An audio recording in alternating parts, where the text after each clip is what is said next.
Hello and welcome back to my Astroimaging Journey channel. If you saw in the last, I believe it was the last episode, RA motor on the Celestron CGM2, I believe to have been shot, was, it was giving me fits, it wasn't moving, so here we are, a couple weeks later, 2.5 weeks later, I believe. And so what happened was I opened up a support ticket with Celestron and described all the troubleshooting I did, and then they decided to have me do an RMA shipment to them and evaluate it for repair since it was under warranty. It's only about 1.5 years old, and it did come with a 2-year warranty. So to that end, as far as the repair is concerned, we'll find out here in a little bit if it's working. As far as the repair process, not too bad. They received it on a Monday last week. It did not notify me, at least according to the tracking information. It was received by them on Monday. I received notice Tuesday morning that they had received it and that the repairs would be in progress. And then so that was Tuesday. And then Wednesday afternoon, I received notice that it was repaired and the details of what they did. And then shortly thereafter, I received the tracking number so I could keep an eye on it coming back. The shipping we'll address here in a minute. So what did they do for repair? Well, first of all, I had to ship the mount itself and the hand controller. Okay, take it off the tripod, send the mount in, and then the hand controller, and they evaluate it for repair. According to the repair notes, the RA motor was in fact shot, and they replaced it. They flashed the motor control board, they flashed the hand controller, and then ran through some go-to testing as well as slew testing. So hopefully things are good, and we'll find out a little bit later tonight. Hopefully the weather stays like it is right now, or at least not as humid. But so now the shipping issues. So nothing like what I had when I first got this thing. Okay, the shipping issue I had here was it's a factory RMA repair, and you being in IT, usually when you have an RMA repair, the vendor manufacturer sends you a shipping label that you can then use via FedEx, DHL, UPS, whatever the case may be. Celestron did not do that. I had to pay the shipping myself, including packing, which I didn't have the original box. That came to about $120. It's a 45-pound mount. So, the packing material was about $43, and then roughly $80 for the shipping. That's with FedEx, by the way. And then there was no voucher after the fact to compensate me for having to ship it to them. But the return shipment was on them and came fairly quickly. Fairly quickly in the grand scheme of things. It was shipped out Wednesday according to the tracking. It left them on Thursday, and it got here on the following Tuesday. So FedEx ground or UPS ground, it is what it is.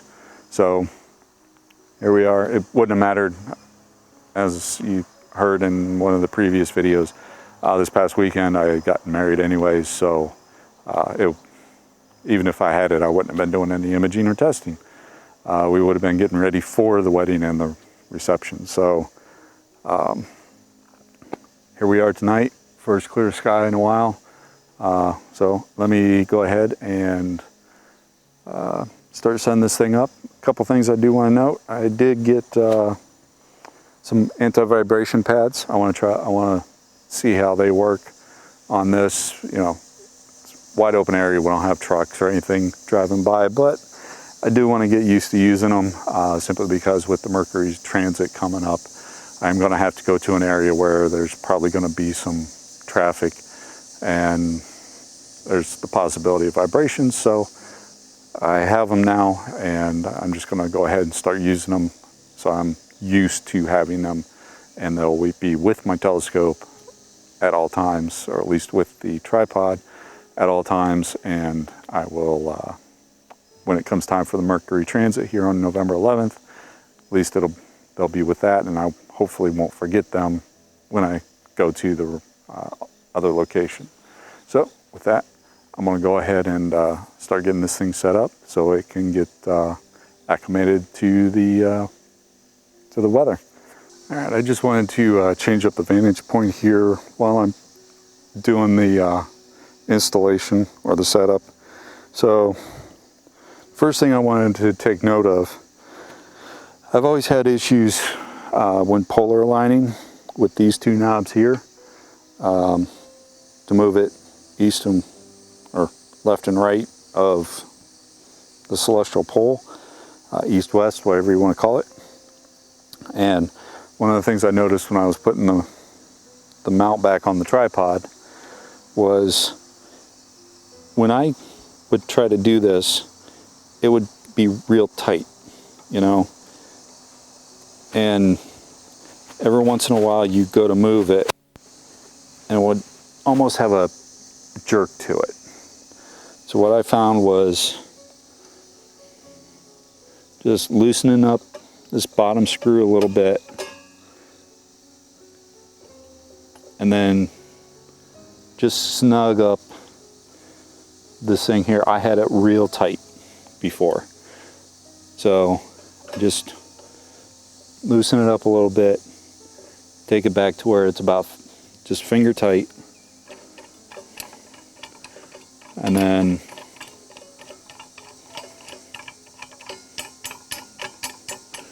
went the wrong way. Tighten up my leg braces again. And now, hopefully, this thing will move a little smoother. And at least with this initial test, hopefully, it seems to do the trick. So we'll see how that goes later tonight. So first thing I want to do, I want to go ahead and I want to just put my weights on. Now, if you noticed, I do use a 6-pounder every once in a while. I don't know if I'm going to need that today. I was putting my DSLR on top with a telephoto lens for some things. I'm going to try leaving it off initially. So, but that was just to help balance it, because a 17 and a 22 was just not enough to get this in balance when I had extra stuff mounted on top. So let's see what happens when it's just the normal setup. Next, I'm going to reinstall my pole master.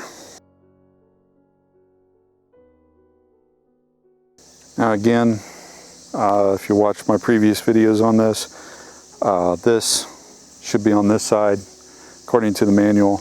However, I prefer it to be on this side, because that way when I'm looking at the screen and I'm looking off the back of the scope, they're identical. If I move the scope this way, the image moves accordingly, mainly because, which just means when I'm moving my knobs, when I'm turning it this way and it's going that way, Polaris is going to go that way. Okay? I just have to remember that it's the inverse. So if I want Polaris to move that way, I need to be moving these. I believe that's the main reason why they have it inverted, so that if you need to move it that way, or yeah, if you need to move it in one direction, you turn the knobs on that same direction, on that same side. So I just consciously remember that I'm moving if I need to move left, I need to adjust the right hand knob. So if I need to move Polaris left, I turn the right knob and vice versa. So that's part of the way I do it. You set it up and use it the way you feel you need to. Now, before I get too much more on here, I'm going to put the vibration pads down. These are just simple little, almost like hockey puck, little rubberized pads that go underneath the feet.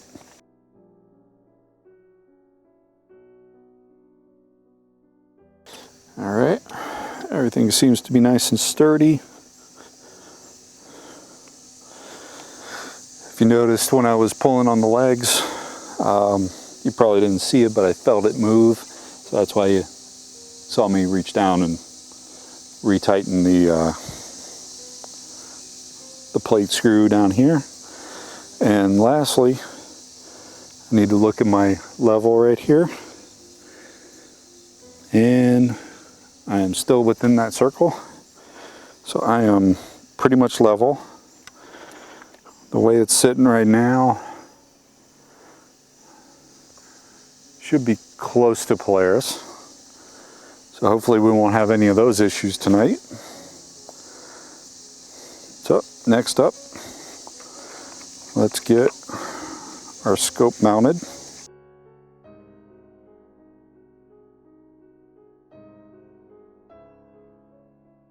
All right, scope's mounted.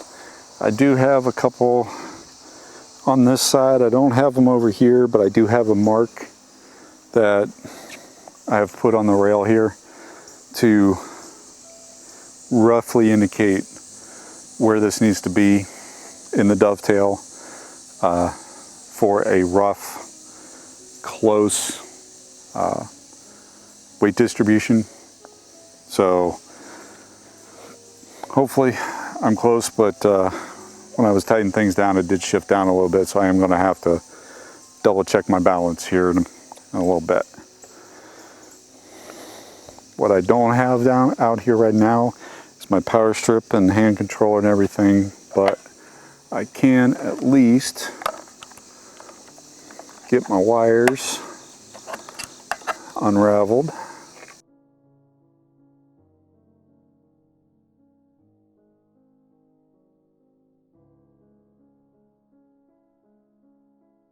One problem I do have is normally you saw there's the camera. Normally you saw there was one of these clips right here. I had to remove that when I shipped this to Celestron. And unfortunately I don't have any extras. So I'm gonna have to get a replacement set. So I might have to figure something out for tonight, because this will be transitioning across the meridian. So maybe if I have some Velcro I can come back this way. I'm not sure yet. I might look for those again here in a few minutes. So let me go get my power strip and the power supply and everything, and be back in a minute. Need to rerun my power cord, but let me at least get everything connected up.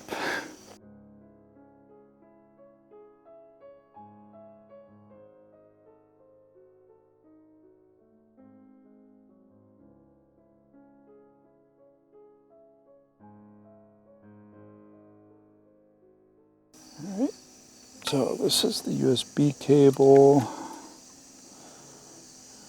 for the hand controller, which I have to go get. So I'll be back in a minute after I run an electrical cable and get my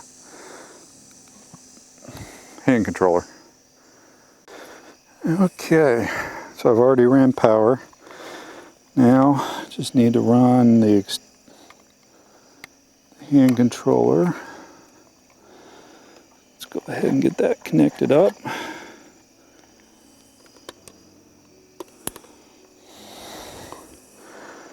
And just as a quick test,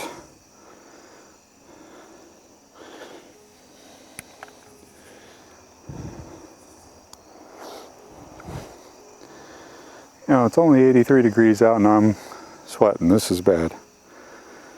Humidity is up a little bit, but it's me. It's actually not that warm out, in the grand scheme of things, that is. So, do I have RA?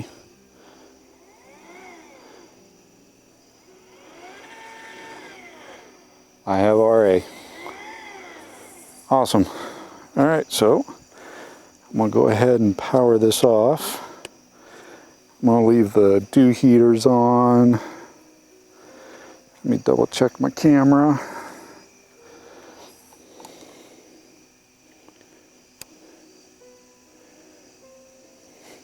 Okay, that's working. Covers are on. So at this point, I'm gonna do my balance. Make sure, yeah, we still got.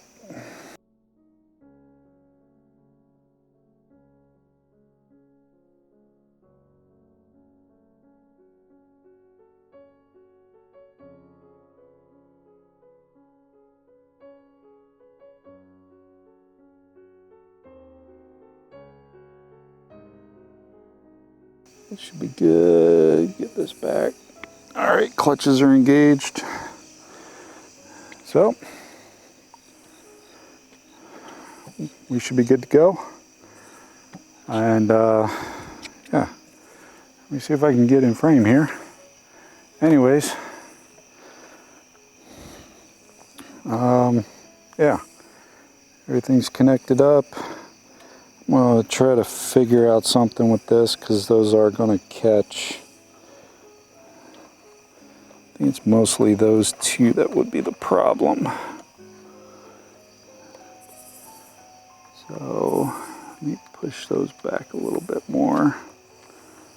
All right, so we're good to do our test later and see if this thing's gonna work for us. So we will, I'll be back with the polar alignment and then see if we can get Star Sense caps on. Okay, sorry, squirrel moment. Star Sense auto align, make sure that offset's still good. And lastly, see if we can start taking some images if everything's good to go. So, but at least we got an RA motor now. So I will be back in a few. Okay, we had a couple clouds move in, so now we gotta wait until they move out.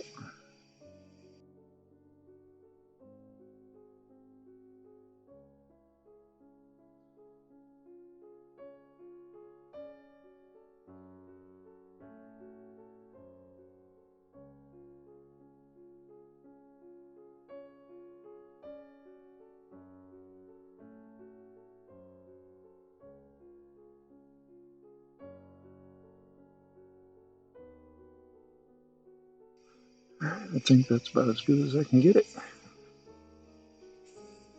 So we're going to call the polar alignment good for now. We're going to go over to Vega to start. The alignment is done. So let's see if Vega is in my field of view. Can't tell. That might be Vega down there.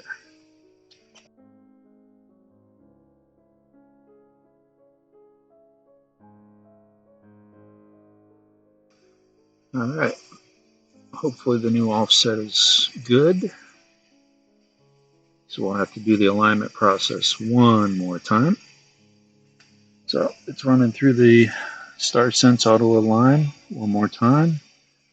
And then we will slew back to Vega, see how centered it is. And hopefully we can start imaging. If I did this right. That should be Vega.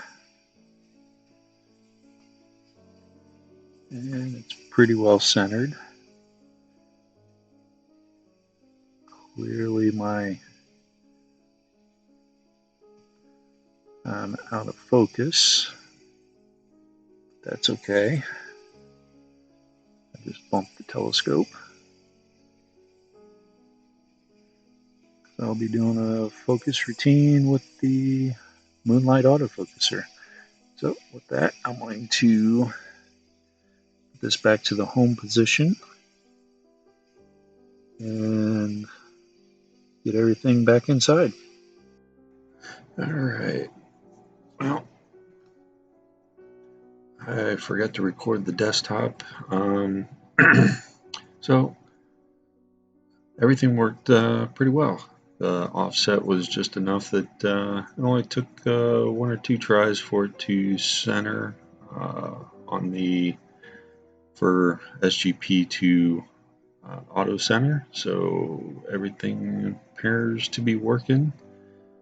So thanks to Celestron for fixing my RA motor, and we will be imaging once again. So with that, I want to say thanks for watching. Stick around for the outro, and really appreciate everybody. So clear skies. Have a good one. Thanks for watching yet another episode from the Astro Imaging Journey channel. Really appreciate your viewership. In our upper right, we have the latest video that I have posted prior to this one. Down in the lower right, we have what YouTube thinks you will enjoy. Below is a subscription link. Please hit that like button, subscribe if you so choose, ring that bell if you want to get notified of something new, and as always, thank you, clear skies. Remember to